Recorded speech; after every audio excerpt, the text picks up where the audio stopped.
نبی کریم علیہ السلام نے فرمایا، بخاری مسلم میں فرمایا، 7 ہلاک کرنے والی چیزوں سے بچنا، اگر ان میں تم چلے گئے تو ہلاک ہو جاؤ گے۔ 7 چیزیں ہیں جو تمہیں ہلاک کر دیں۔ یا رسول اللہ صلی اللہ علیہ وسلم وہ کون کون سی؟ تو حضور نے فرمایا، اللہ کے ساتھ شریک نہ کرنا، ہلاک ہو جاؤ گے۔ دوسرا نبی پاک صلی اللہ علیہ وسلم نے فرمایا، جادو نہ کرنا، ہلاک ہو جاؤ گے۔ ہلاک، اور یار جسے حضور فرما رہے ہیں ہلاک ہو جائے وہ بچے گا؟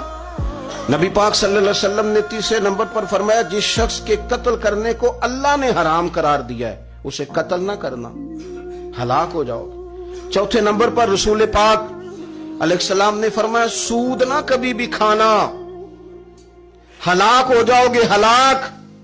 بڑی بڑی دلیلیں دی بینک والوں نے، بڑا سمجھایا تو حاجی صاحب مان گئے، محترم مان گئے، کہنے لگے نہیں جی نہیں، وہ کاروبار میں لگاتے ہیں۔ بڑے بھولے والے ہیں ہم، پتہ سارا ہے۔ اور دیکھو سب کاموں کے باوجود مستقل بینکوں میں پیسے اس اکاؤنٹ میں رکھے ہوئے ہیں جہاں سے مستقل سود آتا ہے۔ حضور نے فرمایا، نہ کرنا یہ کام۔ تو کہتے میں سود پہ پیسے لے کے کاروبار چمکاؤں گا، تیرے نبی پاک نے تو فرمایا تو ہلاک ہو جائے گا۔ تو کہتا میں میل لگاؤں گا، حضور نے تو فرمایا ہلاکت ہے۔ تو کہتا میں بڑا کچھ کر جاؤں گا تو ہلاکت ہے۔ اچھی طرح سمجھ لیں، اصل مال بھی ضائع ہو جاتا ہے اس بندے کا جو سود کا مال ملا لیتا ہے، اصل برکت بھی اڑ جاتی۔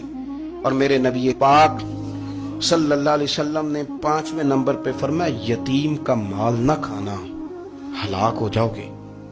اور پھر 6 نمبر پر نبی پاک علیہ السلام نے فرمایا، کفر سے جہاد ہو رہا ہو تو کبھی پیٹ پھیر کے بھاگنا نہ، ہلاک ہو جاؤ گے۔ اور 7ویں نمبر پر اللہ کے رسول نے فرمایا، بے قصور اور بے گناہ عورت پر تہمت نہ لگانا، بلا وجہ بہو کے کھاتے نہ کچھ ڈال دینا۔ یہ 7 وہ چیزیں ہیں جو ہلاک کر دیں گے۔